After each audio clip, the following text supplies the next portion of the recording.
Hello everybody, and welcome to episode 8 of Beyond the Eclipse. My name is Aethor, and I'm the voice of Squash and Gref, and with me I have Volonda. Hello. Volonda is the DM of The Lucky Die, as you most likely know. I'm not sure how you ended up here not knowing that. You should know at this point. I speak probably 50% of the time. You're a pretty dominant voice, a pretty prominent voice. I am the world. The world speaks through me. I guess that's why. So yeah, episode 8. Doing episode 8 of Discora. Yeah. Episode 8 is called The Key to Successes. It's keys to success, I think. Oh, I may have misspelled it when I was writing it out. And I want to start the episode by reading the opening spiel by V, which I think I forgot last episode. Yes, you did, but I hate it. Carry on. Episode 8. Welcome back, companions, to The Lucky Die. Previously, Balance gets help from a friend. Raljak broke the leg of a spider hitting him, and Sultana became a dwarven shot put. Shot put, what's that? A shot put is a small metal ball that you lob forward, and it's an Olympic sport. Okay, I get it. After seeing visions of black and white being shattered, the group found themselves enveloped in a soft blue light. What did these strange visions mean? What will this strange blue light herald? And is today the day to reassemble the light and save the future? I guess we're about to find out. Welcome back to The Lucky Die. All right, I need to address something right now. What the fuck is that voice? Oh, that's my soft-spoken British voice. This is my fake V voice. That's just terrible. I sound nothing like that. Well, how would you know? We all sound different to ourselves. And you've never heard a recording of yourself. I never heard a recording myself. No, I don't QC this on nothing. No. Never ever. Never ever. You sound like Squash's like ancient grandma, like trying to read Squash a story. Like, oh, and so we reassemble the light. I'm like, God fucking damn it. Sorry. Yeah, that was an intro. Yep. At the end of the last episode, we had a premonition that was pretty solid. Like, set up a good number of things coming up. So now we're on to episode 8, where I think the starting of the episode is them basically just pushing open the door and walking in. Pretty much. They're kind of in that like really entrance doorway. Like I personally imagine like a huge vault door, like to a bank vault. And it's massive and big, and they have to push it open or pull it open, and then they're inside, and then it closes behind them. So that's what I imagine when they're in there. But yeah, the majority of this episode is, at least the start of this episode, is them deciding to walk inside. Yes, there's a little bit of unsureness in the group. Yeah. Some people are more afraid for their lives. Other people's just want to go home. They just want to leave. I think they sound like the same person. I think we're both talking about Raoul. Both of those statements. Yes.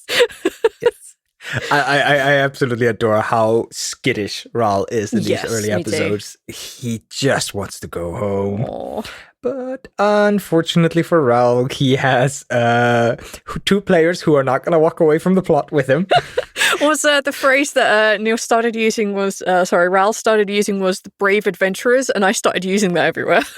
And I noticed that Neil had also started putting that into the episode descriptions at this point. The brave adventurers do this, the brave adventurers and Raoul do that. So the running gag for like the first like 30 episode descriptions is like the adventurers. So yeah, the adventurers and Raoul. So that's the brave adventurers and Raoul. Yeah. Oh, that's so mean. I love it. Well, Neil started. Yes. It wasn't my fault. So they walk in there and they get introduced to a scene. They have a wall with a carving on it. They have a fountain, and they have 2 spooky statues, but they don't look statuesque, really. They look kind of real. Yeah. So it's like a really big antechamber, and I wanted it to feel like I don't go to church often. I went to church a couple of times as a kid, and then they were like, nah, it's not for me. And there were like pews everywhere, and there was all these like pretty statues around, and like there were these carvings in the wall. And I wanted it to be like that, but this is D&D, so I didn't want there to be like an official altar at the end, because also it didn't fit with the context of what this area is. I was like, fuck it, I'll stick a 10-foot skeleton and a bear. Sounds great. Right. Zombie bear, I guess. Undead bears, yeah. And we have a weird little interaction between Casey and Balance. Casey and Balance. Sultana and Balance. Sultana, yep. Or Arch and Casey. Where Casey says something along the lines that they want to steal the bear's coat, and Ral says something, I think was, I'm just afraid it's going to come alive. And Casey replies, I ain't afraid of no bear. And Bella says, it would be undead at this point. I ain't afraid of no undead bear. I'm so sad nobody said, what if it was a ghost? Because that would have finished the fucking joke. I genuinely listened to it and I was like, what motherfuckers? See, this is why we needed the fourth when we started. Because you could have added that in. No, I'm much more clever afterwards. I listened back to some of the episodes and I'm like, true. Why didn't I say this? Why didn't I say that? Yeah. But alas, you're very much in your head when you're playing.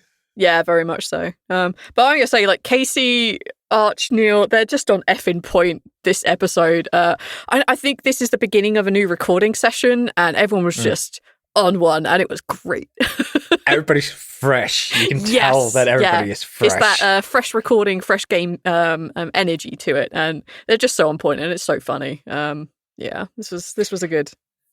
And then they proceed to like inspect the altar and the pews and things around. And Casey rolls a pretty good roll on their religion check. Yes. Which means that you got to info dump a bunch about Tempest. Yeah. So I went back to my notes on this, because my notes on this section, on this and episode 9, because they're so very closely related, and because things in this room and the things for the trials coming up for them before they even get to the mirror room, they're so linked together. So we have I managed to do info dump on one of the gods, Tempest. Tempest is a war god. Their symbol is a flaming sword. So I knew that that the Tempest would have a key somewhere in this room, and it had to be related to like something in that domain. I knew that there was going to be a room past guardian, or I just called him Skeleton King in my notes as I read back, and damn, I wish I'd done that.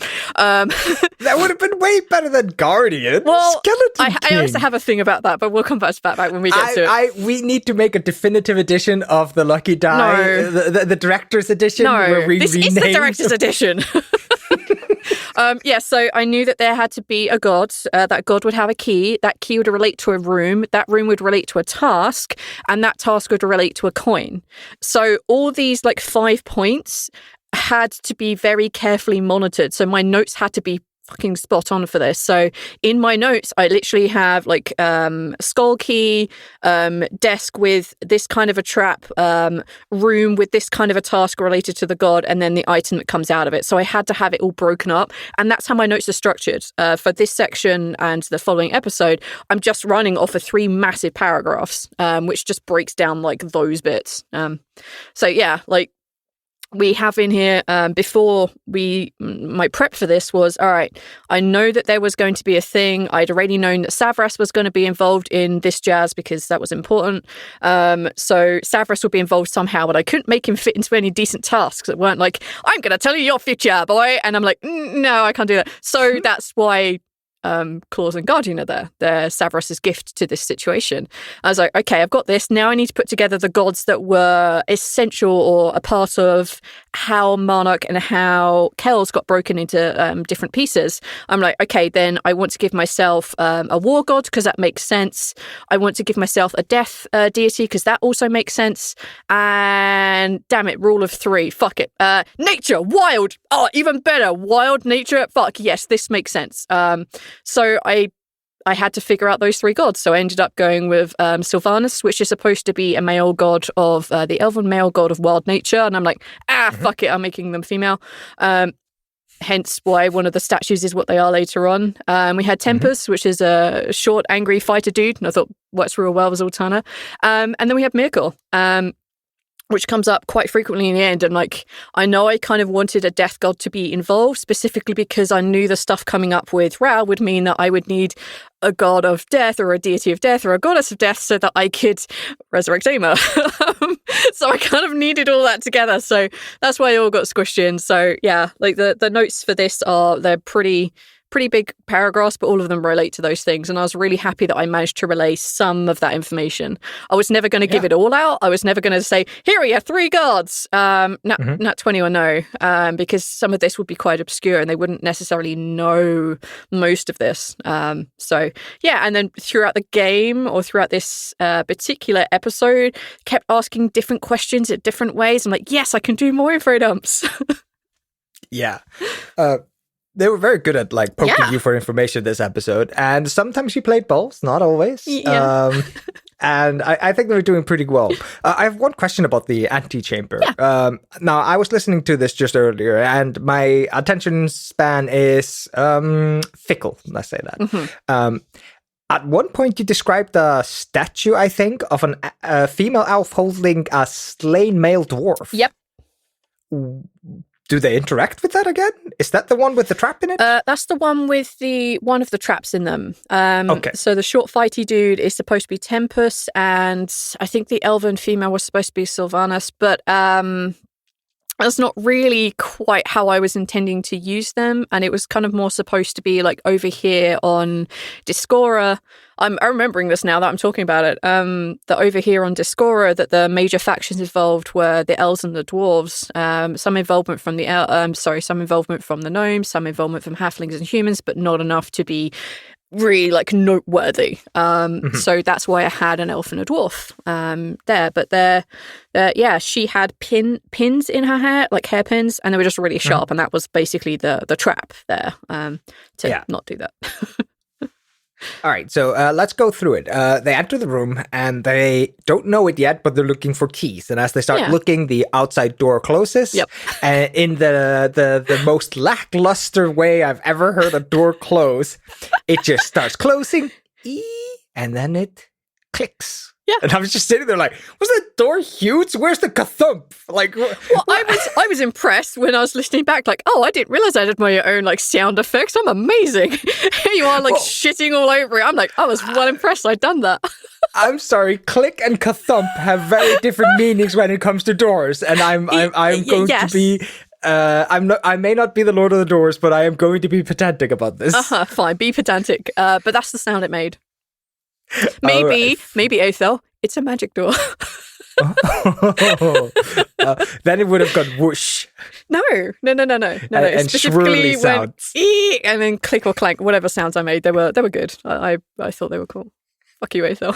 Yeah, you don't do sound effects anymore. I think probably because I mock you for them. Yes. No, that's not the only reason. I realised that later on, like, unless it was specifically adding to a moment, I didn't necessarily want to make all the sound effects. And Neil had decided pretty early, actually from one of our former podcasts we were on, that sound effects for things like bow draws and like doors opening and like drinking, that's just too much to add in to be able to feasibly edit this in a decent amount of time. And also, yeah, no. It can sound good if people are dedicated to it and they do it a lot, but if they kind of do it half-assed like I was making the sound effects, it doesn't sound as good, so it's more distracting.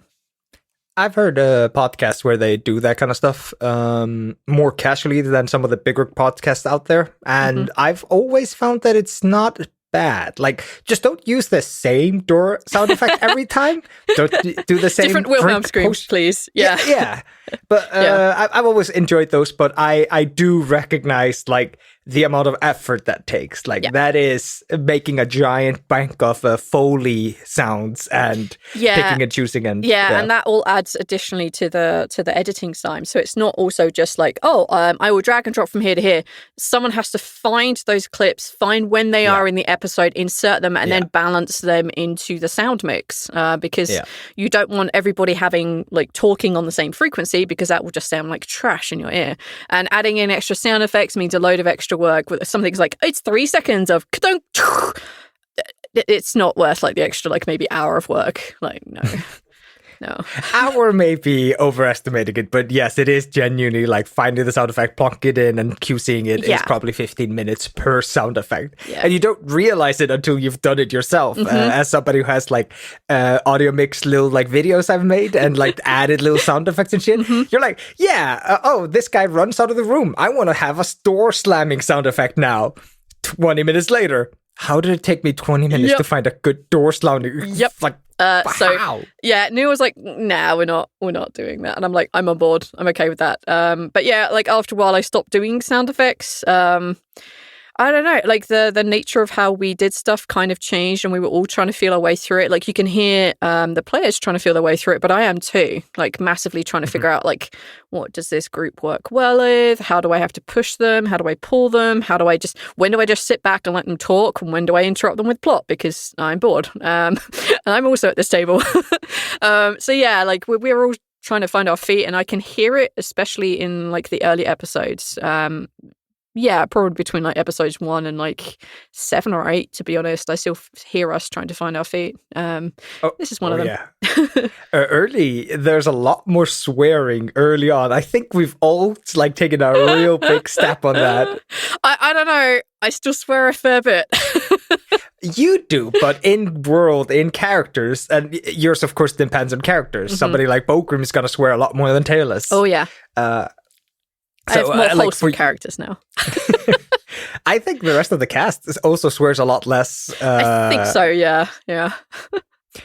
We were younger. We were inexperienced. It was cool. It was cool to swear, kid. No, it's not. We were so edgy. So edgelord. Anyway, we were chatting about this particular episode. You were mocking my door opening abilities. The door closes and Neil does a Constitution saving throw because he's afraid of enclosed spaces. Now, I'm a big old dum-dum. Has has Raoul's claustrophobia been explored at all until now? It hadn't really. It had come up when they went into the sewer, but only very lightly. Like I think he rolls for a nosebleed or something, which was mine and Neil's code that he wanted to have his illness affect his character and have it show.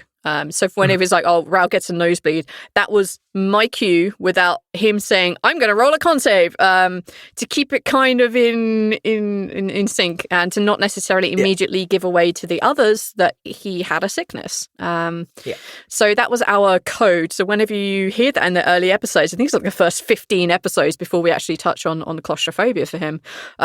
It is our code of like, I need to make him roll.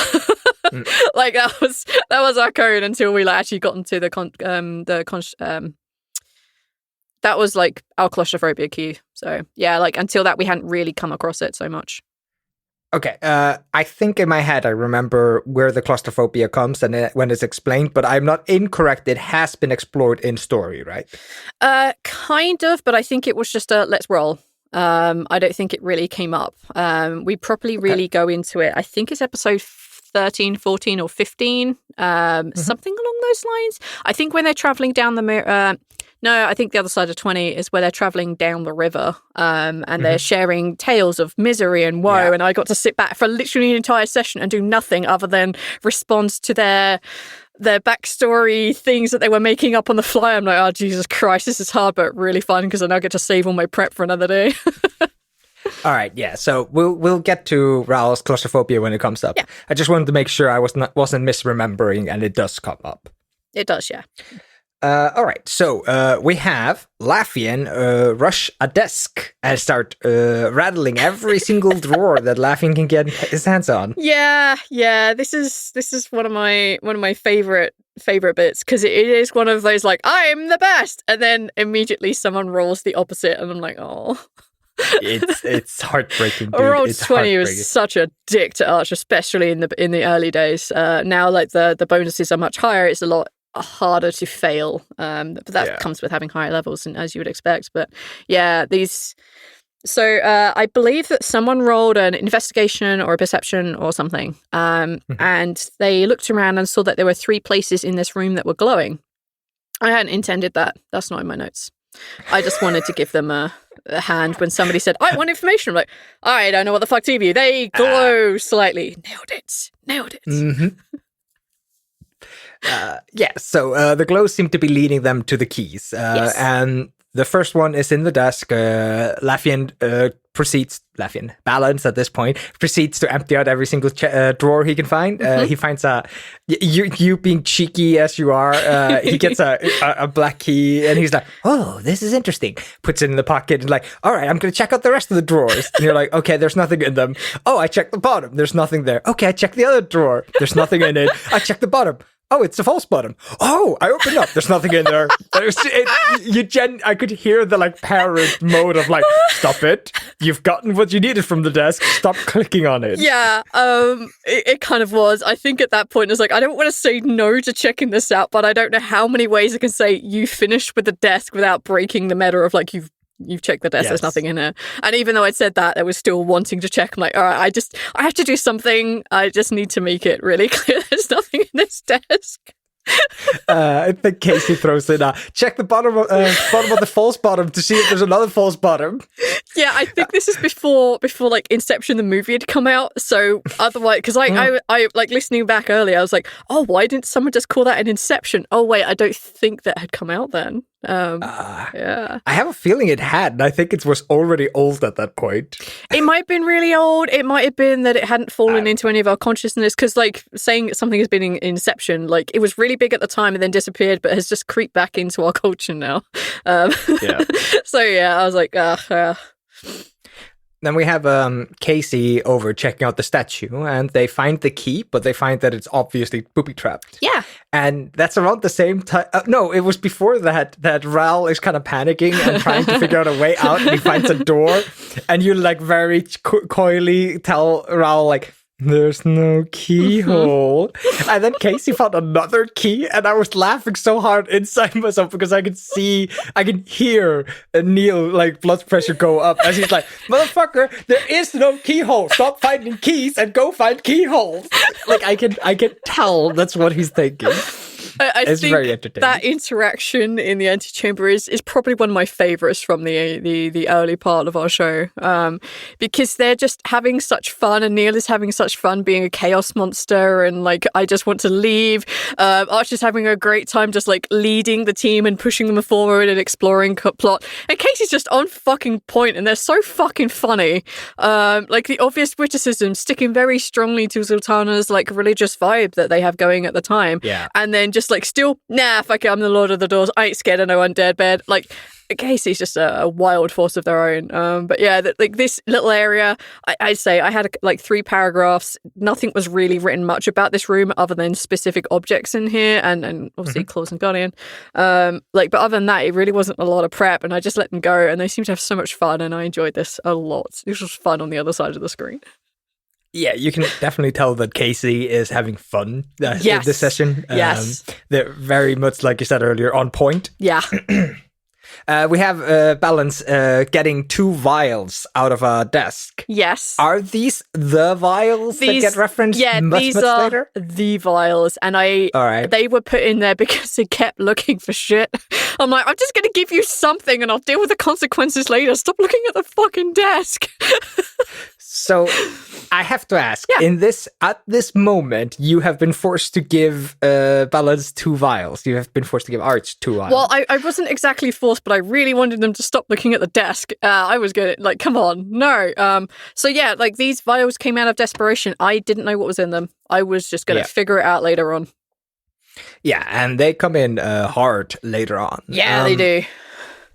How do you feel about it when you do stuff like that? You like...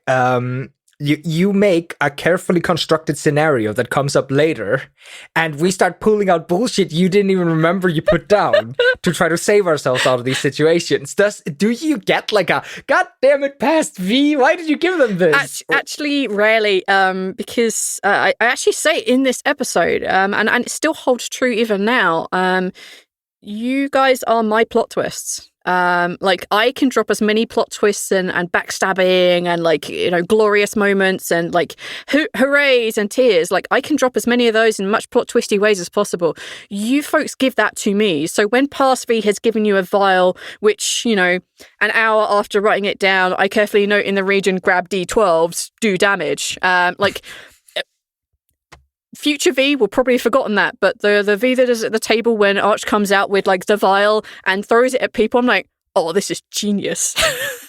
This is great, because it's also partly world building. And if you guys use something from that you've picked up that's overpowered or you're holding on to as a break in case of emergency, then break in case of emergency, yo. Like, fucking do it. I'm all on board for that stuff. So there's been very few times where I've described a minor detail or I ad-lib something in and I truly regret it. Like, there are very, very few of those. And there's so few I don't remember off the top of my head if there are any. I know I've had them. I know I've gone, why the fuck did I give you that? Whoa. Actually, I think it might be coming up in episode 11 or episode 10. Yeah. So yeah, there's very few of those where I give you stuff and I regret it. Mostly I'm like, no, it's usually one shot stuff or one use items and then fuck it. Like, we'll see what happens. So we have Balance finding the vials and stealing all the things. We have Sultana finding a key and saying, fuck this, it's booby trap. Yep. And Balance tries to, like, distract Ral because Ral's freaking the fuck out. There's no keyhole, you fuckers keep finding more keys. And you hear Arch just go like, why don't you go over there and check out the carvings? There might be something there. And of course, that's the one that's, like, invisibly booby trapped and it fucking explodes in everybody's face. I was dying. I was like, just through that whole bit. I hadn't decided exactly how the picture was going to work until he touched it. It was either he was going to touch it and feel something, or he'd put his arm through it. And I honestly hadn't decided. I just wrote down picture with this stuff on is key in here. This is the trap if you don't look for it. So yeah, like I just. Yeah, at that moment when he put his arm through it, I'm like, there's nothing else I can do, right? Like, poor Ral. So you have it blind you have them all roll constitutions and see if it blinds them. Now you as the DM. Now I have to pick your brain a little bit. Sure. You're sitting there. Everybody rolls and everybody rolls poorly. You as the DM are sitting there, and you have 3 blind characters, 2 of which have dark vision, so it's a very rare occasion. Did you not get that, like, maybe one of the spiders is in here? No. Like, did you not get that gut feeling of, like, something's gonna attack you fuckers now? I'm sorry. No, I didn't. Like, it was just supposed to be basically just here. They're all just hindrances. If they had come into this room still pursued by spiders, they've been well and truly fucked. If they had come in and immediately pissed off Guardian or Claws, they'd have been fucked. Like, there's those. Like, in combination with stuff, it could be really bad. Generally, just using a trap to blind or deafen and not having a potential follow-up to that is bad. But if you accidentally have a bunch of monsters all in the same place or a bunch of traps all in the same place and they all happen to go off within the space of like 6, 7, 8, 10 seconds of each other, that is some interesting cascade of shit. I think that's the phrase I'm massively cock-up cascade. Cock-up cascade. I was trying to think of it too. Yeah, that's a major rip-off from Yasuo Zero Punctuation. But that's basically what that is. Like, all these things in conjunction together, if they had decided to do them all at the same time, the thing that I had planned for the desk would have gone off, the thing that would have gone off with statues could have gone off, the picture could have gone off at the same time, they could have been followed in by a spider if they hadn't killed them all, Claws and Guardian could have been agitated by their general demeanor. All of that at once, adding in blinding, would have absolutely destroyed them and they'd all be dead. But because they did it calmly and methodically and one after another, it's not so bad. True. I guess that's one of the things that, like, gives actual plays their kind of feeling, their heart, the beating heart of the actual play. It is that moment where the players are doing shit and it, like, random shit just happens. It's like, oh, I'm going to touch a painting. Bam, you're blind for 1 minute. It's like, okay, but we're not in battle. I'm just going to wait a minute. Yep. It's like, yeah. Like, okay. wait, am I supposed to be under attack? Like, I feel like I've missed the step. And it's something that if you saw in a TV show or a movie, you'd be like, this is bad writing. Yeah, this has no point. This didn't serve a function. And I think for movies and like that kind of stuff, people expect that payoff. They expect that clock up cascade. They expect that build. And if it doesn't do anything, it doesn't add anything. But in an actual play, it adds to paranoia, which is great. I've run a few games based on the idea that the world is out to get you, and by the time I dropped my third thing, and that was the last thing I was going to do over the course of like 4 or 5 sessions, they were seeing their own threats and their own paranoia. I'm like, this is the best thing ever. Like, I don't have to add this extra plot in, just seeing your own like paranoia in it, and I build into it. Like, I think you're 100% right on that. Is there something going to happen? Because there is that build up and you feel it. And then when nothing happens, great. But yeah, in conjunction with other stuff, that could have really hurt. I'm glad that they hadn't pissed everybody off. Yeah. So after the flash eases off, they have an argument about destroying the pews. It's the best argument ever. It's so dumb. It is so dumb. But yeah, and then the Guardian speaks up. Yeah. Was there a specific trigger for the Guardian, or was it just whenever you get bored of the scene? It was mostly when they had gotten to most of the stuff. So that's when Guardian was going to activate, or if anyone got really into Guardian's face, or if they'd started touching the bear. Just trying to steal his pelt. Yeah, trying to steal the pelt, trying to steal the bear. Which is a question for purchasing later on, apparently. So I just had that there. I had them being able to be activated for any number of reasons. And at this point, they'd done most of the stuff, and I wanted them to be able to start figuring out what these keys are for and why they should find all of them. Yeah. And at this point, they're explaining to them that the keys make the future tasks easier. Yeah. Do we want to go into that now, or do we want to leave that for next episode? Nope, that's totally fine. So my idea with the reason they had to have the keys is to open the door so that they could get and do all the things. By having the keys, it meant that those rooms, when they turned into the functional rooms, would be available to them. If they didn't have the key, the things like the armory wouldn't be available, the meditation rooms / temple rooms wouldn't be available, the barracks wouldn't be available. I wanted that if they had those keys, they'd have those facilities. If they went in with no keys, they'd open the door, and then they'd still have to do the task because they need the coin for it. But if they didn't have the key, they wouldn't have access to the facilities afterwards. And it would be a very empty temple underneath, and that wouldn't be the focus of where we are. It's kind of become their official, unofficial headquarters, I guess, other than the Chick Shack, which is the official headquarters. If they didn't have that, this place wouldn't be a hub. And I'd intended it to be a hub. And if they didn't pick up the keys and they didn't give them to Guardian when Guardian asked for them, then they wouldn't have access to them. So that's what the keys are for. They never really seemed to consider the option of moving forward without the keys. I'm assuming that was like a sweat off your brow. Like, I had all these fun things planned for you guys. They'd still have to do the task. So my prep time wasn't at all destroyed. It was never going to be lost. But it was like, so if they don't do it, then fine. They just don't have access to these things, and they'd have to make trips to the surface more often. So, or just not ever come back down here. Or, maybe leave the temple alone, Yeah, the temple would have been as it is, and Guardian and Claws would still be down there doing their thing and protecting the artifacts. Now, we have Guardian speak up. Is this the first time we hear your voice being gargled? No, we have Monarch. We have Monarch, there's a minor effect on Monarch. But this is the first time that Neil went whole hog on fucking with my voice. And it's a much better voice than Guardian, but because I don't listen back to my raw files, my local recordings, I don't know what Guardian sounds like anymore.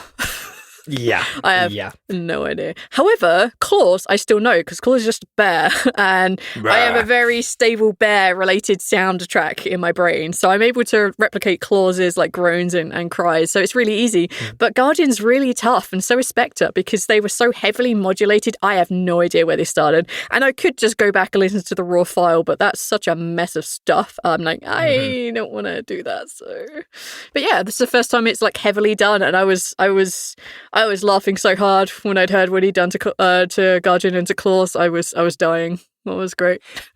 It reminds me of the voice actor for Gurr from Invader Sim. Apparently people make comments about the first season and the second season that the voice sounds completely different. Yeah, and they thought they replaced him and didn't actually change him in the credits.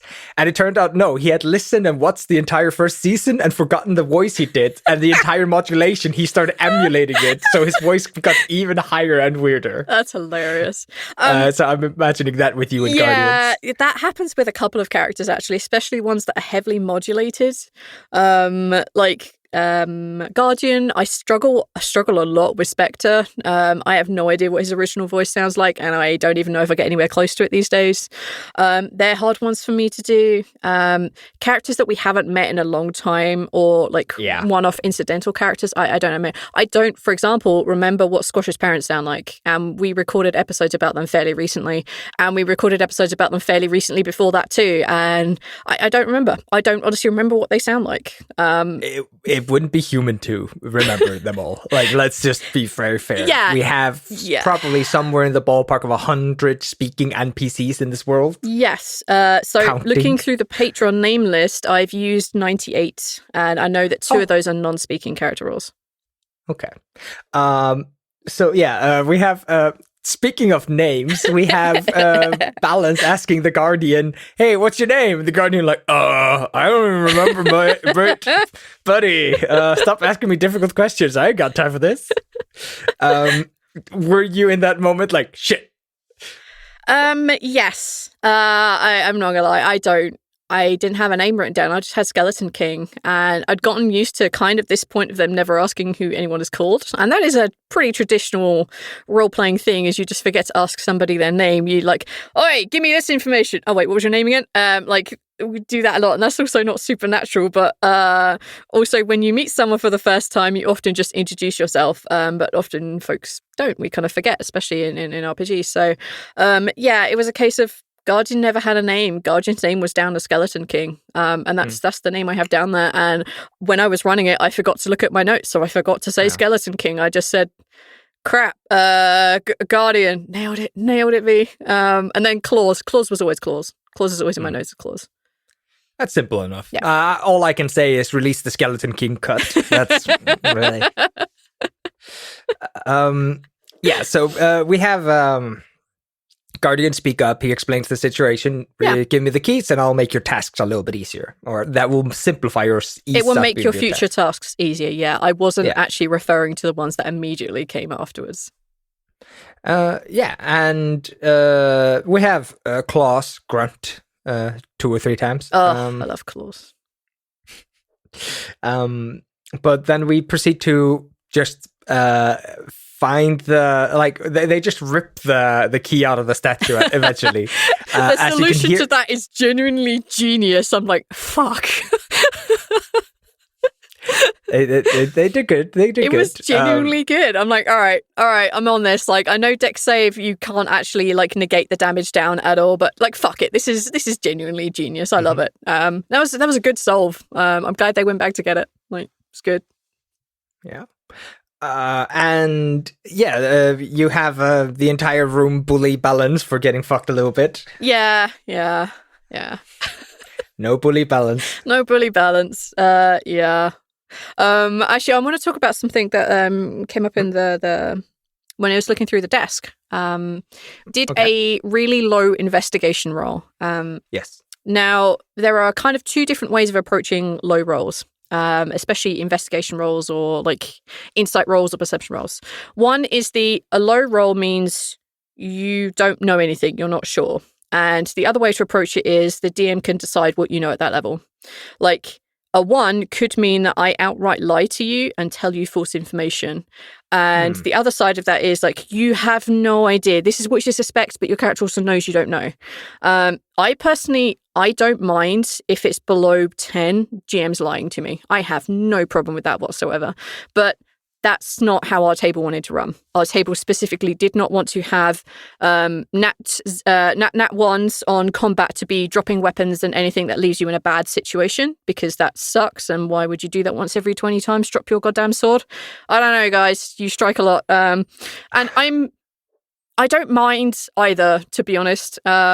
And then we also had the, like if we don't meet the DC, we don't get lied to, which makes it difficult when you're doing things like insight checks, when you're having characters deliberately lie to other characters, because if they roll low, they will almost always assume that, like, if they're telling the truth, it's an easy check. But if they're not telling the truth, it's a hard check. And if I didn't meet the DC, it means that they were lying. So there is a little bit of meta balance there. However, this was one example of where a low roll meant I couldn't lie about stuff. I couldn't give false information. So I gave something real basic. So I saw that in my notes before we started moving on to the other stuff. I actually would love to touch down on this, because this is something that I've had extensive conversations, and I've tried to do it, but it's such extra work that I've never been able to like fully settle on it. I have always, in the back of my head, wanted perception, insight, investigation rolls where the player doesn't really know if they succeeded or failed until you tell them. Mm-hmm. And even if you tell them, it's not clear if they've succeeded or failed. I've always wanted those roles to be done behind the DM screen. And some people may find that incredibly insane or like intrusive, I guess. Yeah. I'm taking the role away from the player. Yeah, it takes a little bit of agency away from the player. And I think that's definitely something that if you're playing with people and you have an ability to talk to them properly, even like a good session 0, or just like it becomes house rules, like you could just say, hey, I want to roll a perception roll. And the GM is like, okay, I'm going to roll behind the screen. And then you agree that that's what happens. Because obviously you know your perception, but I can't tell you what the roll was unless you know whether you passed or failed. I think that's definitely, it comes down to each table's preference. And I'm kind of a fan of like nat 1s fucking you over. Like that's just my personal fan. If you are going to run with nat 20s do amazing game breaking stuff on skill checks when they shouldn't, that's not the rules as written, it's not the rules intended either, then you should have an equal one for nat 1s, because that evens out the game. There is a lot of positives that stand on the side of the player and not quite so many on the side of the GM, which is why the GM breaks the rules, in my opinion, a little bit more often. Yeah. But I think that comes down to each table. That's the discussion to have. And our discussion was that we don't have those kind of fuck-ups on low levels. I try to make it clear when, like, hey, this is what your character thinks, but it's not the choice. It's not real. Just because then you as a player get to decide whether you want to use that information or not. Yeah. I'm a stickler for heroes. If I'm playing a hero, I don't want to drop my sword every 20 of that deck. But I definitely, like, if I sit down session 0 and the DM's like, oh, 1s are drops, I'd be like, can we stop that around level 7? Like, I feel that once I'm shooting lightnings out of my fingertips, I shouldn't be dropping my knife. Like, yeah, I'm on board with that. Yeah, 100%. I think that's a very good compromise. Let's pick up a moment where our characters aren't like fuck ups anymore. Like we have to have that hero level when we're like, all right, this isn't acceptable. We're not one shot kills to goblins anymore. So we should not do this. You will never see Aragon or Gimli drop their weapon because they hit the shield wrong. Like, yeah. That's not going to happen. At certain levels, you are heroes, so you should not be doing that. But yeah, like I think that's a fairly reasonable compromise, I guess. I'm not just thinking if there's an easy way to make roll 20 whenever you click the perception, investigation, insight button to roll only to the DM so that the players don't actually see it. I don't know, and I don't think that's a thing. I know that you can roll specifically only to GMs or to whatever it is, but I don't think that's a thing. Yeah, but now I'm just considering, like, if I were to run a game, and this is something I would want to hide. So I really want to run a horror game. And this is one of the things that I would just tell people session 0, like, I'm sorry, I will sometimes lie to you because the point of a horror game is to be unsure, to not be 100% at all points. Like, unreliable narration stuff. I think playing horror games, if your team is up for it, then go ahead. The only real difference is that when you don't do those things, is that you just have to be a little smarter about what you're willing to do. Well, that ain't something I'm capable of, so. Or in certain cases, talk so fast nobody knows which of the ones you're saying are lies, and which one of the things are to be believed, and build up trust. So yeah, there's ticks, like especially if you're intending to have characters be like moles or working for the other side, or actually just be the big bad that's always around them. You have to build up that trust with them first, and that can backfire. That can have the, oh shit, I do an aura reading and they're lying. I'm like, I can't have you around my character. Yeah, GTFO. I just have to be smarter with it. It's magic, man. It's always magic that fucks you. Yes. There's a reason why dungeons are in towers. Argument like. Like it's a lot harder to cheese dungeons. Yes. So I was kind of glad that we didn't have magic. Kind of. It's kind of magic, kind of not magic with Laffian. Like if he can't be counterspelled, he also can't counterspell. So I guess magic can truly fuck this team. So I had that. I always had the, like, I don't have to explain my magic away. I don't have to explain how this is working because nobody really has the chops to deal with it. And no one's going to cast magic breaking stuff that will absolutely destroy me. Yes, there are psionics and yes, they are kind of like magic, but not. But even then, like, yeah, I can deal with it. It's fine. I never have to explain, like, what magical school does this come from? Like, I don't know, guys. I was gonna say that is legitimately my biggest pet peeve when DMing. It's the you see a faint magical aura around the cabinet. Oh, what school is it? And I'm like, I don't know. I know what spell this is being held here. I don't know the fucking school, buddy. Yep. And does it make a difference? It only narrows down a bunch of spells. Like, maybe it doesn't. So maybe I'll just tell you that this kind of thing, it holds some sort of fiery magic. Nailed it. So yeah, that's because I just suck at those particular things. There are two schools that you want to know. It's illusion and evocation, which is the damage spell. Right. Okay. Those are the only two people need to know. Otherwise, it becomes so nebulous what the effect might possibly be. Oh, it's necromantic energy. Yeah. Like a necromantic energy is coming from the cabin. Alteration. And what's the other one? Conjuration. Where did this come from? What is in it? Is it in it or is it the thing? Like, yeah, like, all right, cool. Yeah, it becomes so nebulous that the only two you really need to know is illusion and evocation. Anyway, that was the whole magic BS. I'm sorry. Yeah. No problem. We'll definitely get back on the magic train at some point. We need to talk about how easy life would have been if they just had a wizard or a sorceress or a druid. Well, no, because the magic at this level is quite low and very limited. I think at this point they're only level 2, maybe level 3. They're very low level at this point. So magic access at that point is still very, very low. And the damaging cantrips are no worse or no better than stabbing things with daggers, I think, like all in all. So, like, low levels, magic isn't a massive detriment, I don't think. Yeah. It wouldn't have helped them a lot. So in the story, back to the story, there's not a lot left of it. It was a pretty simple but like straightforward episode. They get the thrift key from the graving, the painting. Yep. And it has, like, I genuinely recommend going back and listening to this episode just because of how on point Casey is. Because Casey grabs their long sword, their great sword, and starts poking it through the illusionary wall. And then eventually you ask, how long is your sword? And Casey just goes like, I don't know. It's a sword. It's big. It's great.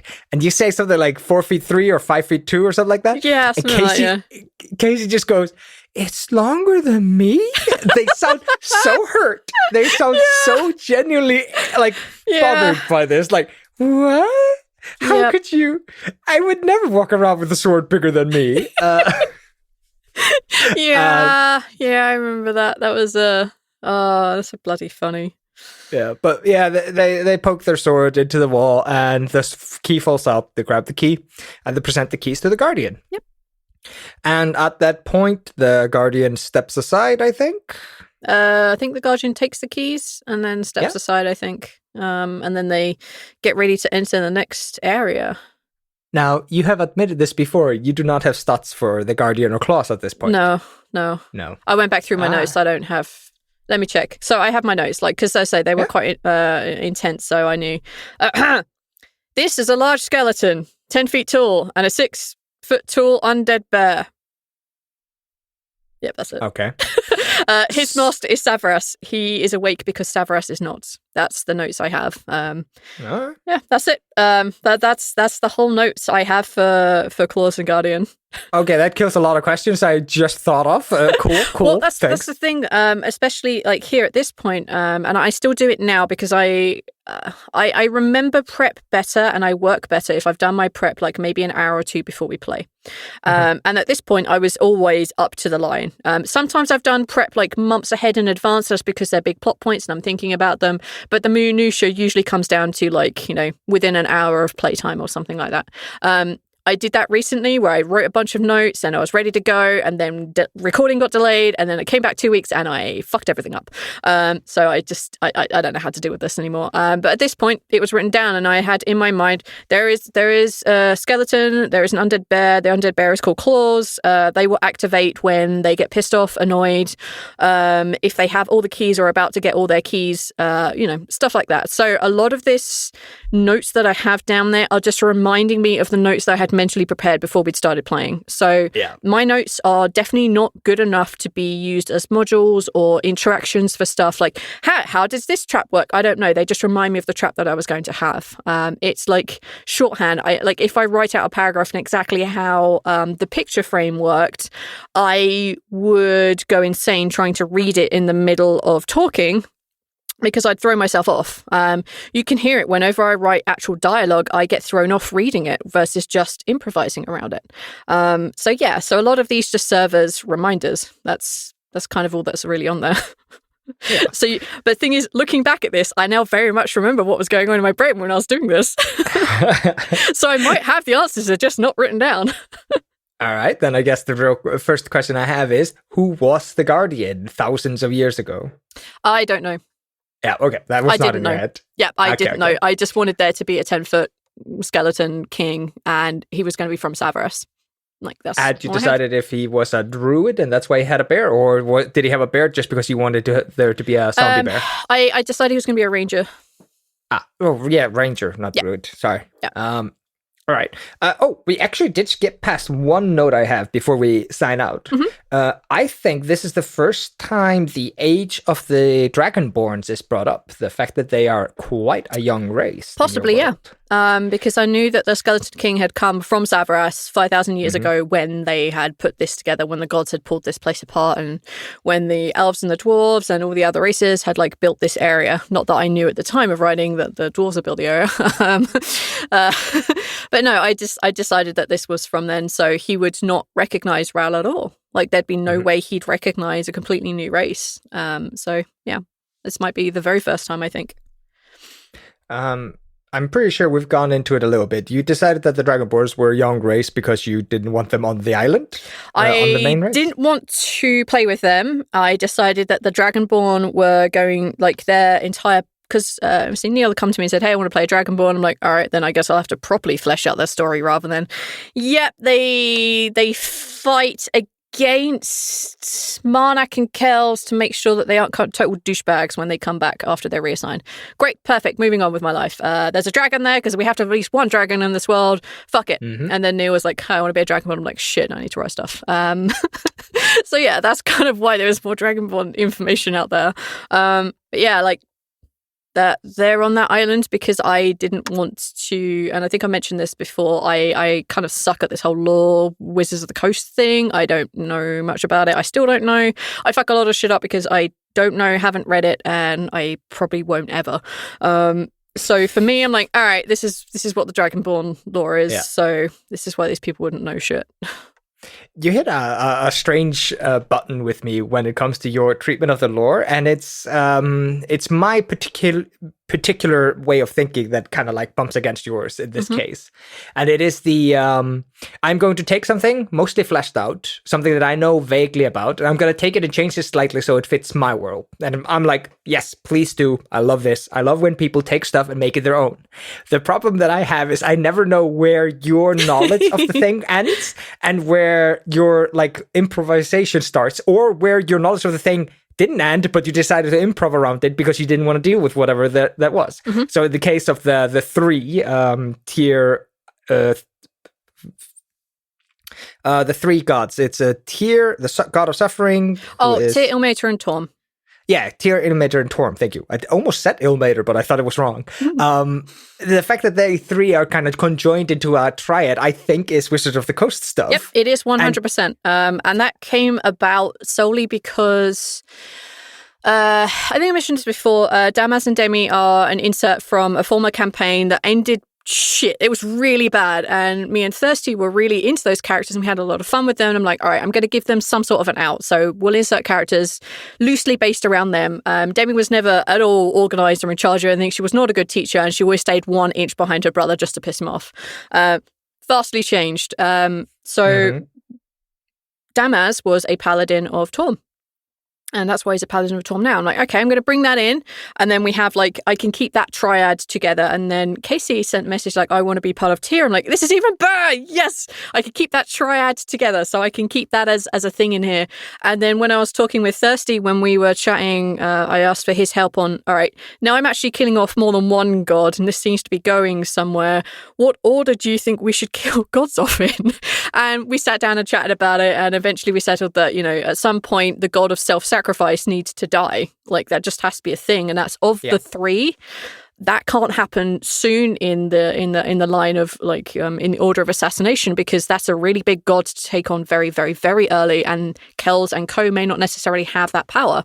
So that has to be a later on thing. So I know quite a lot about the Triad because I did a lot of research on them. And I also did a fair amount of research on Grumpsh's role in that too. And I was like, nah, this is bollocks. So I changed a lot of that. I understand it. I understand, especially from those of you who know the D&D like monster manual pretty well, or creature manual or lore manuals very well. For example, I know vampires are such a bone of contention. Of what the Wizards of Coast say that these should be and what the stat blocks say this should be, what I think vampires are supposed to be. So you'll quite often note that when I come across creatures that are based on other ones, I don't necessarily say their name. Because I can't. I try not to mention that the Beholder was a Beholder like Gazer. It's a smaller version of a Beholder. It does this, that, and the other.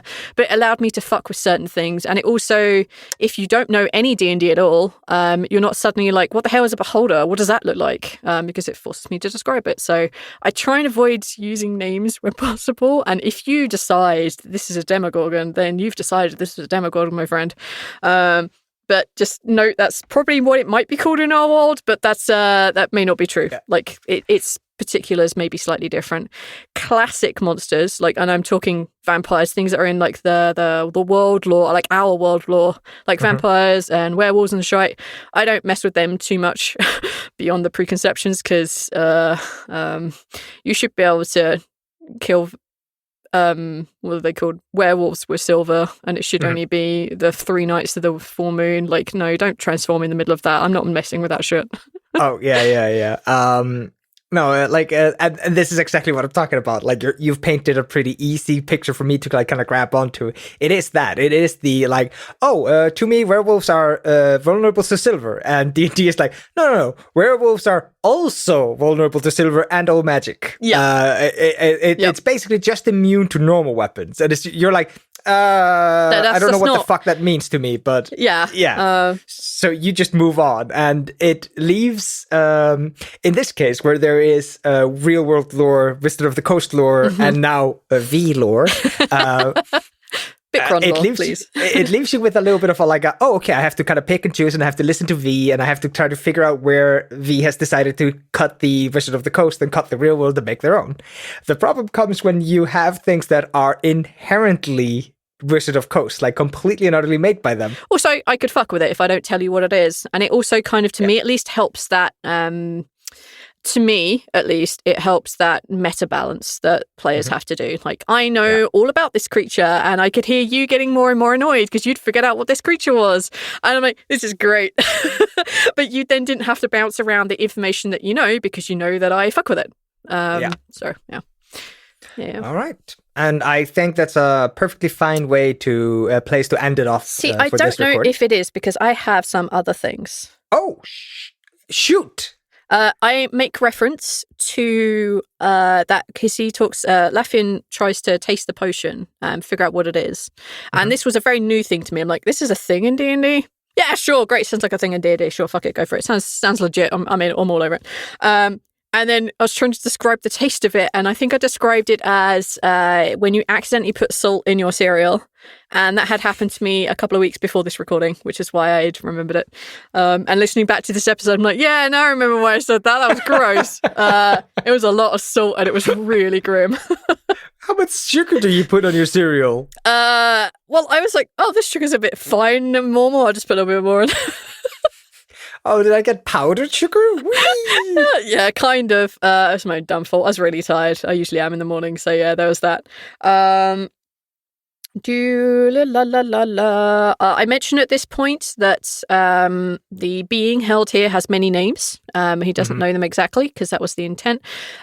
Each artifact has a different name associated it in a different language. All of Kel's does too, and I wanted the Guardian to drop that piece of information as we're going forward. So if they were looking around like, why doesn't it say Shadeslayer on all of these things?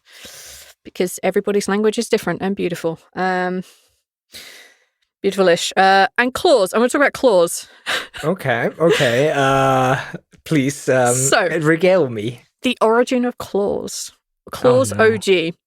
So I used to run a post-apocalypse game with my buddies back in the UK, and there were 9 of us that played regularly, which was fun, a nightmare, and we did it for an entire year, and it was amazing. The finale was set in an underground station, subway for y'all Americans out there. And they went into a thing, and they went in there and they found this room, and this room had these kind of strange alien creatures in it. And then they continued on with the rest of their stuff. That became the lamp in a fantasy setting. I changed the story massively, but the layouts in my brain of the lamp and of that underground station are 100% identical. You walk into this big room, you walk in a corridor, you turn right or you turn left. On the left hand, straight ahead of you, there is like this big ass room, and it's filled with cages, and it has the alien creatures in it. In this case, in the fantasy world, in the lamp, which I've run a lot, there are cages and there are owlbears in them. And I love pretending to be an owlbear.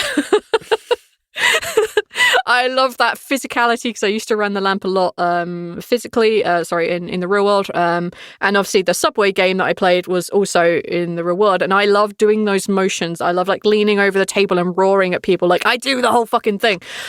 So that's why Claws is here, because I had run the lamp recently and I really love doing that stupid shit. So yeah, that's why Claws is in this game. Solely because of a game which wasn't even in the same setting that became slightly D&D, and I'm like, I can't put an owlbear in there. That's too obvious right now. I'll just make it a bear. So you say that, but I do believe that you have painted yourself into a very sad corner. Why? I think I made a joke about it very early on in the game. Oh, why not an owlbear? And you said you haven't earned the owlbear. Yes. And it is now far too late to give us an owlbear. Is it? Yeah, they're like chance rating 6 and we're level 15. Well, who says you have to fight the owlbear? I was trying to kill everything in my world. If you put an owlbear in front of me, I'm killing it because of my preconceived notion as a player that owlbears are the most ferocious and angry magical being out there. Oh, yeah. Second only to the beholder, but the beholder at least has an intelligence. Yeah, the owlbear that I inserted into the fantasy game, into the lamp, has a mama bear. So as soon as you find baby owlbear, which most people end up calling Hoots or Hootsy or something like that, and it's adorable, as soon as they interact with the baby bear, that's it, mama bear comes up and that's actually the threat. So yeah, they are vicious dicks. But you could try and fight a cute baby owlbear if you want to, Aethel. That's entirely up to you. I will kill anything you put in my path. I don't trust you anymore. You put a spoon on the floor and I'm going to detect evil on that shit. Oh, right. Okay, I'm writing into my notes, owlbear. Like, I have to somehow bring this up. Anyway, so that was Claws. And the statue that is in the fountain, I believe it is. Oh, yeah, the 3 people. That's right. Sorry, yeah, I skipped over that because you kind of like explained the god. Kind of answered it, yeah. My brain kind of like, yeah. Sorry, yeah. So in the opening hall, there was a fountain. You had a statue of a female elf and a slain dwarf, but you also had 3 people just kind of standing together. Yeah. The description was one is a fighter, one is tall and wearing a cloak, their face mostly hidden, and one is a female elf. Yep. So I had a short, fighty male dude who is Tempest. There is a tall, cloaked person, and that is Miracle. And then you have the serene-looking elven woman, which is Sylvanas in our world. Whose face can only be described as serene. That's the phrase you use. Yes, I wanted there to be so originally looking through it, I'm like, I'm going to look through all this stuff and I'm going to figure out like which gods make sense in this. And obviously I came across like Tempest and I thought that makes sense. Come across Miracle, that makes perfect sense. And then I come across Sylvanas and that makes perfect sense. And I was like, I can't have 3 dudes do this. And Savras, who is also a dude. Fuck this. I need some women in my life. I love me women. Female representation. No, I just love me women. Like, you look at a dude and I'm like, I look at women, I'm like, fuck yeah. So I need some more women in my life. So I decided that Sylvanas was going to become female, and that was an option for them. If, however, throughout the game, like, ended up being that they interact more with them and, someone brought up the male thing, they could be either. It's their choice. But at this point, I think I had already decided that Miracle was a deity of death and not a god or a goddess. Because I was like, I think I mentioned this quite a bit.